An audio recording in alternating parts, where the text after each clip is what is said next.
एक समय की बात है, शिवानी अपने माता पिता और दादी के साथ भागलपुर नाम के एक शहर में रहा करती थी। शिवानी एक बहुत ही जिज्ञासु किस्म की लड़की थी। साथ ही साथ शिवानी को परियों की कहानियां पढ़ना और सुनना बहुत ज्यादा पसंद था। वो अक्सर ही बाजार से परियों की किताबें लाया करती थी और उसे पढ़ा करती थी। यहाँ तक कि वो रात को सोते हुए भी अपनी दादी से परियों की कहानी सुनती थी। वो चाहती थी कि एक दिन वो परियों से मिले और उन्हें देखे। समय ऐसे ही बीत रहा होता है। फिर एक दिन शिवानी अपनी सहेलियों से बात कर रही होती है। सच में अगर किसी दिन मैं परियों से मिली तो मैं उनके साथ बहुत खेलूंगी और उनके साथ ढेर सारा समय बिताऊंगी और वो दिन मेरी जिंदगी का सबसे अच्छा दिन होगा। यार शिवानी, तो 5th क्लास में होकर भी अभी भी बच्ची ही है। परियों जैसा कुछ नहीं होता, वो बस किस्से और कहानियों में होती है। मेरी मम्मी बताती है कि परियां तो बस लेखकों की कल्पना होती है ताकि वो बच्चों को बहला सके। असली में ऐसा कुछ भी नहीं होता। नहीं, ऐसा नहीं है। मैं जानती हूँ परियां होती हैं और वो अच्छे और सच्चे लोगों की मदद भी करती हैं। शिवानी को बिल्कुल भी पसंद नहीं था कि कोई परियों के अस्तित्व पर प्रश्न चिन्ह लगाए। यही कारण था कि शिवानी अपने दादी को सबसे ज्यादा प्यार करती थी, क्योंकि शिवानी की दादी हमेशा उसे बताती थी कि परियां होती है और वो हमेशा अच्छे, सच्चे और ईमानदार लोगों की मदद करती है। फिर स्कूल से आकर शिवानी अपनी दादी को स्कूल में हुई सारी बात बताती है। दादी, वो लोग बेवकूफ हैं। वो मेरी बात का विश्वास ही नहीं करते। किसी के बारे में ऐसा नहीं कहते बेटा, बस उन्हें अभी समझ नहीं है, पर तुम्हें तो है ना, और तुम्हें तो विश्वास भी है कि एक दिन तुम परियों से मिलोगी। और मैंने तुम्हें बताया भी ना कि जहाँ चाह होती है वहीं राह होती है। इसलिए किसी की बातों का बुरा मत मानो, बस अपने विश्वास पर अडिग रहो। ये सुनकर शिवानी अपनी दादी को गले लगा लेती है। दिन ऐसे ही बीत रहे होते हैं। फिर एक दिन सुरेश कमला के पास आता है और कहता है, शिवानी की माँ, लगता है अब हमारे ऊपर दुखों का पहाड़ टूटने वाला है। आप ऐसा क्यों कह रहे हैं जी? सब कुछ ठीक तो है ना? कुछ भी ठीक नहीं है। हमारा बिजनेस दिन ब दिन डाउन होता जा रहा है और अगर पिछले महीने की कैलकुलेशन देखी जाए तो इससे पता चलता है कि अगर आने वाले 1 महीने में कोई भी प्रोग्रेस नहीं हुई तो हमारा बिजनेस पूरी तरीके से बंद हो जाएगा। मैंने बिजनेस को बेहतर करने के लिए इतनी जगह से लोन ले रखा है, कितने व्यापारियों से कर्जा ले रखा है। अगर मेरा बिजनेस बंद हो गया तो सब बर्बाद हो जाएगा। हमारे पास रहने के लिए छत और खाने के लिए खाना भी नहीं होगा। नहीं नहीं, ऐसा कुछ नहीं होगा। आप चिंता मत कीजिए और भगवान पर विश्वास रखिए, सब ठीक हो जाएगा। आप कहें तो हम लोग हरिद्वार चलते हैं और वहाँ माथा टेक कर आते हैं। भगवान की कृपा रही तो सब ठीक हो जाएगा। तुम ठीक कहती हो। जाओ, तुम माँ और शिवानी को बता दो कि कल हम लोग हरिद्वार जा रहे हैं। इसके बाद सुरेश, कमला अपनी माँ और शिवानी को लेकर हरिद्वार पहुँच जाता है। वो लोग वहाँ अच्छे से दर्शन करते हैं। तभी शिवानी की नजर कुछ बहुत ही सुंदर तितलियों पर पड़ती है। शिवानी उन तितलियों का पीछा करने लगती है और उन तितलियों का पीछा करते करते वो बहुत ही सुंदर बगीचे में पहुँच जाती है। पर जैसे ही वो अंदर पहुँचती है, उस बगीचे का दरवाजा बंद हो जाता है। शिवानी ये देखती तो है, पर फिर भी वो उस पर ध्यान नहीं देती और बगीचे की सुंदरता और उन तितलियों में ही मग्न हो जाती है।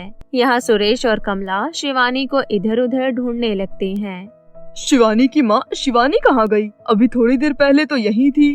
अरे हाँ, अभी थोड़ी देर पहले तो मेरे पीछे ही थी। इतनी जल्दी कहाँ जा सकती है? सुरेश, कमला और शिवानी की दादी मिलकर शिवानी को खूब ढूंढते हैं, परंतु शिवानी उन्हें कहीं नहीं मिलती। यहाँ शिवानी बगीचे में फूल और तितलियों के साथ खेल रही होती है। तभी शिवानी को आसमान में कुछ चमकता हुआ दिखाई देता है, जो आसमान से धीरे धीरे नीचे जमीन पर आ रहा होता है। उस चीज को देखकर शिवानी डर जाती है और एक बड़े से पेड़ के पीछे छिप जाती है। तभी वो देखती है कि वो चमकती हुई चीज कुछ और नहीं बल्कि एक परी है, जो कि आसमान से सीधा उस बगीचे में उतरी है। और ऐसे ही एक एक करके ढेर सारी परियां उस बगीचे में आ जाती है।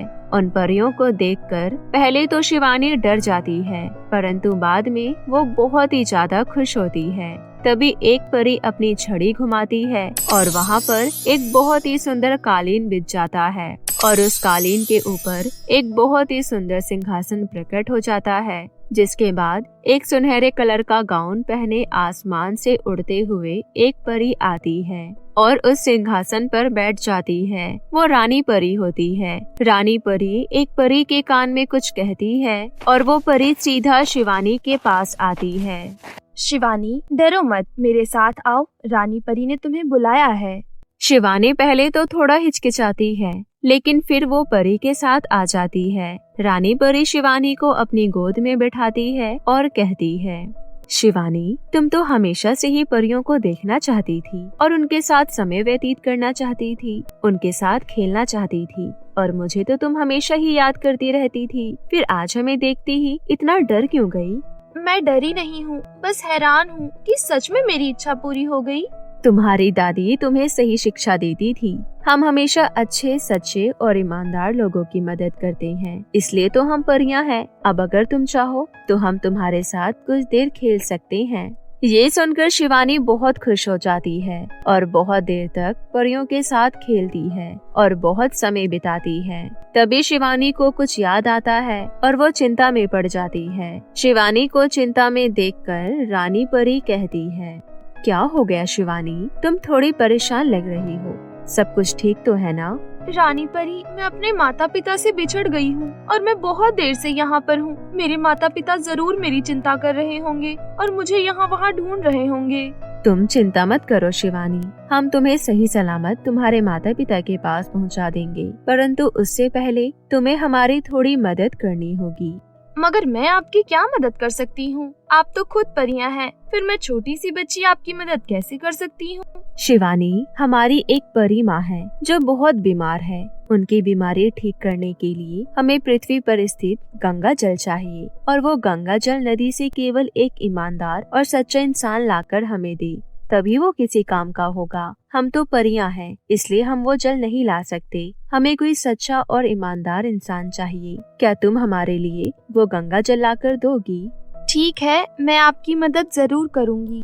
इसके बाद शिवानी रानी परी के कहे अनुसार एक लोटे में गंगा जल भर के रानी परी को दे देती है। गंगा जल को देखकर रानी परी बहुत खुश होती है और शिवानी से कहती है, शिवानी, तुम्हारा बहुत बहुत धन्यवाद। तुमने हमारी सच में बहुत बड़ी मदद की है। मैं तुमसे बहुत ज्यादा खुश हूँ और इसलिए मैं तुम्हें कुछ इनाम देना चाहती हूँ। कैसा इनाम रानी परी? तभी रानी परी अपनी छड़ी घुमाती है और वहाँ एक बहुत ही सुंदर और जादुई फ्रॉक प्रकट कर देती है। शिवानी, ये एक जादुई फ्रॉक है। इस जादुई फ्रॉक से तुम जो चीज मांगोगी वो तुम्हें मिल जाएगी और ये फ्रॉक हमेशा तुम्हारी रक्षा करेगी।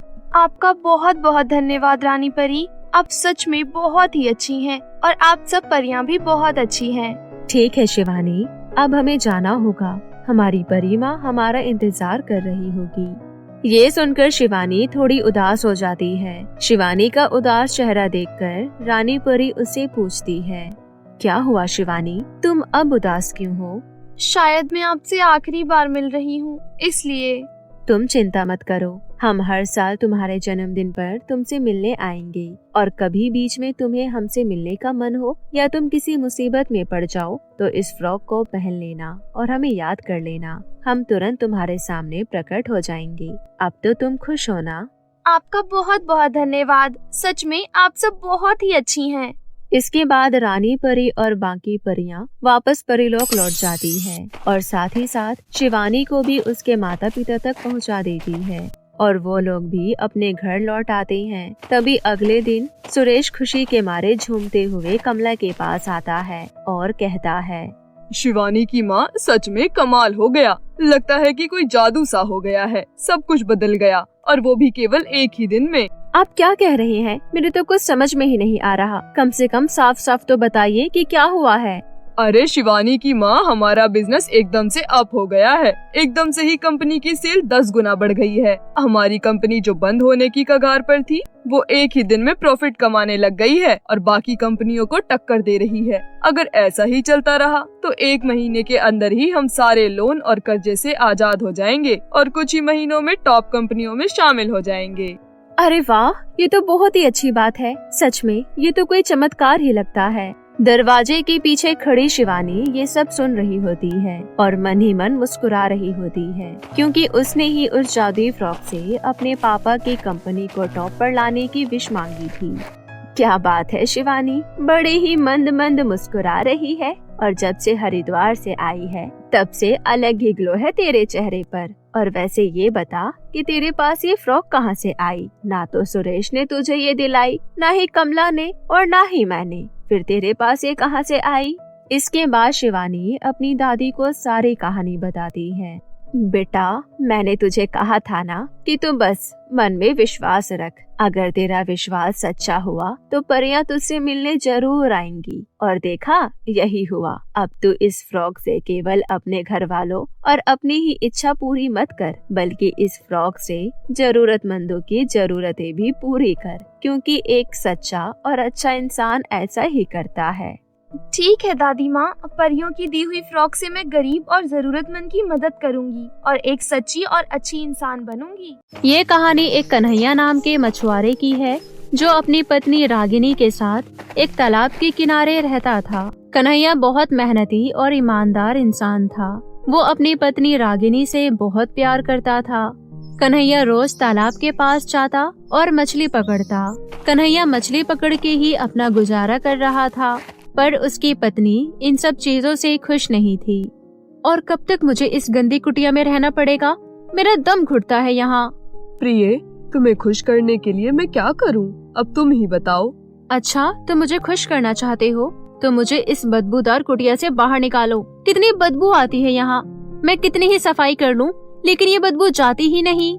कन्हैया अपनी बीवी की इन बातों का कोई जवाब नहीं दे पाता और कुछ दिन ऐसे ही बीत जाते हैं। एक दिन रोजाना की तरह कन्हैया मछली पकड़ने तालाब के पास जाता है।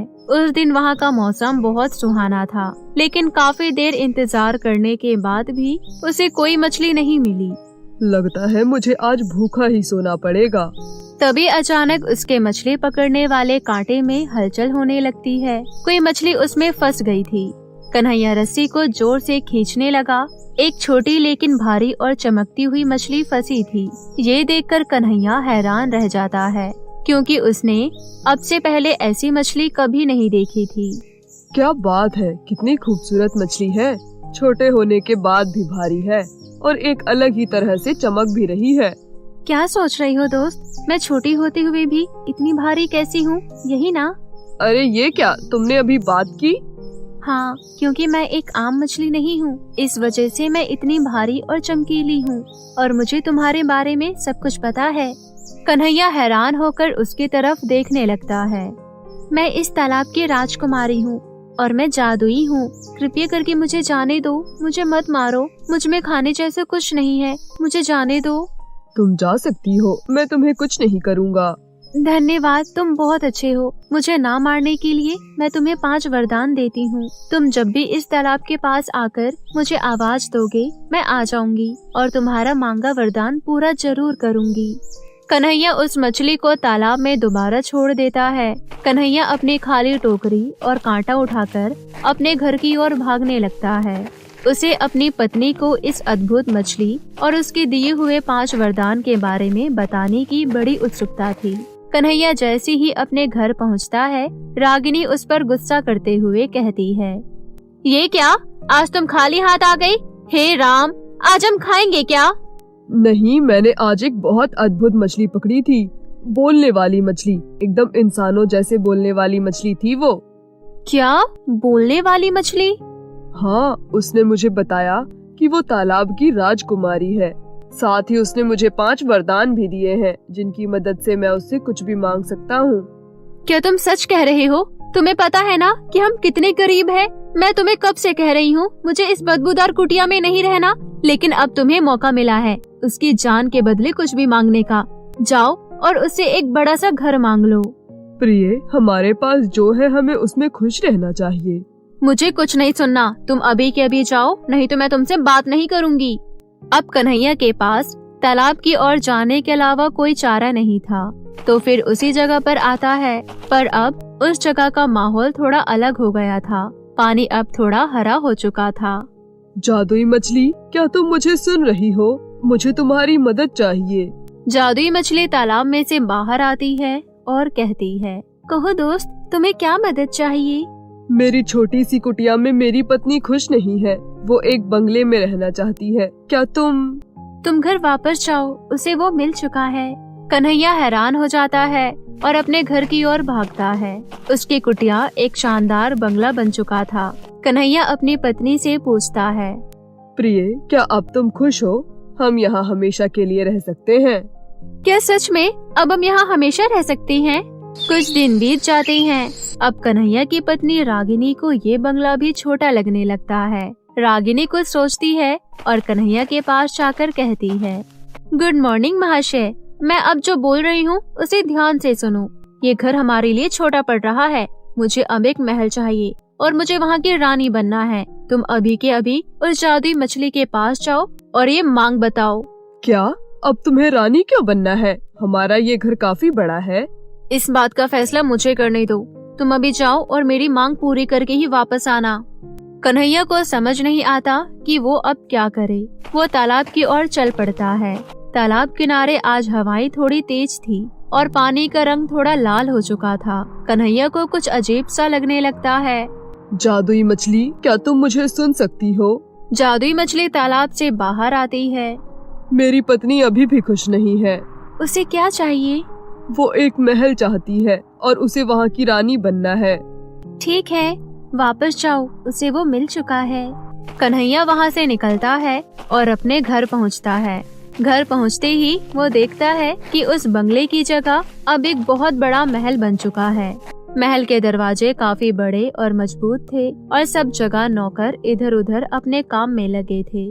वो अंदर जाकर देखता है तो एक बड़े सिंहासन पर उसकी पत्नी बैठी नजर आती है। रागिनी के सर पर एक रानी जैसा ताज भी था। तुम अब एक रानी हो, बढ़िया है। हाँ, मैं एक रानी हूँ। क्या अब तुम खुश हो? नहीं, मेरे लिए रानी बनना काफी नहीं है। मुझे एक सम्राज्ञी बनना है। क्या? मैं नहीं जानता कि तुम ऐसा क्यों कर रही हो, लेकिन ये असंभव है। वो मछली तुम्हें सम्राज्ञी नहीं बना सकती। तुम्हें उस मछली के बारे में कुछ पता नहीं है। तुम अभी उस मछली के पास जाओ और मुझे सम्राज्ञी बनाओ। बेचारा कन्हैया की अपनी पत्नी के आगे एक नहीं चली। वो फिर से तालाब की ओर चल पड़ता है। तालाब का रंग अब भूरा हो चुका था और हवाएं भी तेज हो गई थी। कन्हैया जादुई मछली को आवाज लगाता है, जादुई मछली, क्या तुम मुझे सुन सकती हो? जादुई मछली तालाब से बाहर आती है। मेरी पत्नी अब भी खुश नहीं है। अब उसे क्या चाहिए? अब वो सम्राज्ञी बनना चाहती है। वापस जाओ, वो अब बन चुकी है। जैसे ही वो महल की ओर पहुंचा, उसने देखा कि महल के सभी दरवाजे और भी बड़े और सोने के हो चुके थे। अंदर उसकी पत्नी एक सोने के सिंहासन पर बैठी थी। उसके हाथ में एक बड़ा सा राजदंड था। उसके आसपास 2 दासियां उसकी सेवा में लगी हुई थी। प्रिय, अब तुम सच में एक सम्राज्ञी हो। मुझे तो विश्वास ही नहीं हो रहा। हाँ, तो मैंने तुम्हें बताया ना, वो मछली सब कुछ कर सकती है। हाँ बिल्कुल, तुमने कहा था, पर क्या अब तुम खुश हो? मुझे नहीं पता। कन्हैया मन ही मन डर रहा था कि कहीं उनकी पत्नी और किसी चीज की मांग ना कर बैठे। और वहीं दूसरी तरफ उसकी पत्नी लगातार ये सोच रही थी कि किस चीज से उसे और खुशी मिलेगी। इस दौरान कई दिन निकल जाते हैं। रागिनी हर रात चांद और तारों की तरफ देखकर सोचती रहती। एक रात वो सोचते सोचते थक जाती है और उसे नींद आने लगती है। उसे सोए हुए अभी ज्यादा समय नहीं हुआ था कि सुबह हो जाती है। इस बात से रागिनी को गुस्सा आ जाता है। ये क्या, इतनी जल्दी सुबह भी हो गई? सूरज को पता होना चाहिए कि मैं कई दिनों से सोई नहीं हूँ। उसकी हिम्मत कैसे हुई? रागिनी गुस्से से कन्हैया को नींद से जगाती है। उठो, उठ जाओ, जल्दी उठो। मैं सूरज और चांद को नियंत्रित करना चाहती हूँ। मैं सर्वशक्तिशाली बनना चाहती हूँ। क्या? ये कैसे संभव है? कृपया तुम ये बंद करो। मैं फिर से वहाँ जाकर अपनी जान जोखिम में नहीं डाल सकता। ऐसा कुछ नहीं होगा। मैं हम दोनों की जिंदगी की रानी बनूंगी। तुम अभी मछली के पास जाओ और मुझे सर्वशक्तिशाली बनाओ। क्या तुम्हें अंदाजा भी है कि तुम क्या मांग रही हो? मुझे कुछ नहीं सुनना। तुम अभी जाओ, नहीं तो मैं तुमसे बात नहीं करूंगी। कन्हैया अपनी पत्नी से बहुत प्यार करता था, इसलिए वो उसे खुश देखना चाहता था। वो जानता था कि जो हो रहा है वो गलत है। कन्हैया तालाब की ओर निकलता है। तालाब पर अब तूफान आ चुका था और पानी का रंग भी काला हो चुका था। हाँ, ये सब क्या है? जादू की मछली, क्या तुम मुझे सुन सकती हो? मछली एक बार फिर से तालाब से बाहर आती है। मुझे माफ करना, मेरी पत्नी अब भी खुश नहीं है। वो क्या चाहती है? अब उसे सर्वशक्तिशाली बनना है। वापस जाओ, वो पहले ही बन चुकी है। कन्हैया दौड़ते हुए महल की ओर जाता है। न जाने अब मेरी पत्नी ने क्या किया होगा। जैसे ही वो महल के अंदर पहुंचता है, उसे कोई नजर नहीं आता। पूरा महल खाली पड़ा था। ये क्या? प्रिय, कहाँ हो तुम? यहाँ तो कोई नजर नहीं आ रहा। पता नहीं कहाँ चली गई वो। सब जगह ढूंढने के बाद वो भागते हुए तालाब की ओर जाता है। वो देखता है तालाब अब पहले की तरह शांत और नीला हो चुका है। वो फिर एक बार जादुई मछली को आवाज लगाता है। जादुई मछली, क्या तुम मुझे सुन सकती हो? मछली एक बार फिर से तालाब से बाहर आती है। क्या तुम बता सकती हो मेरी पत्नी के साथ क्या हुआ है? मैंने उसे सर्वशक्तिशाली बनाया है। अब वो अदृश्य है और सर्वशक्तिशाली को कोई नहीं देख सकता। नहीं, मत करो। मुझे मेरी पत्नी वापस लौटा दो। माफ करना दोस्त, मैं वरदान पलट नहीं सकती। तुम ऐसा नहीं कर सकती। मैंने अभी तक सिर्फ 4 ही वरदान मांगे हैं। अभी मेरा एक वरदान बाकी है। तुम सही हो, बोलो तुम क्या चाहती हो? मैं चाहता हूँ कि मेरी पत्नी मेरे साथ हमेशा खुश रहे। ठीक है, वापस जाओ दोस्त। अब उसके पास वो सब कुछ है जिससे तुम दोनों खुश रहोगे। कन्हैया दौड़ते हुए अपने घर की ओर जाता है। कन्हैया हैरान रह जाता है। उसे अपनी पहले वाली कुटिया दिखाई देती है। दरवाजे पर उसकी पत्नी हंसते हंसते उसका इंतजार कर रही थी। पति को देखते ही वो उसकी तरफ जाती है और उसे गले लगाती है।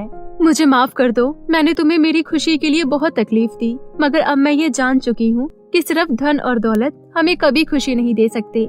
हम चाहे तो हर छोटी से छोटी चीज में खुश रह सकते हैं। मैं तुम्हारे साथ खुश हूँ।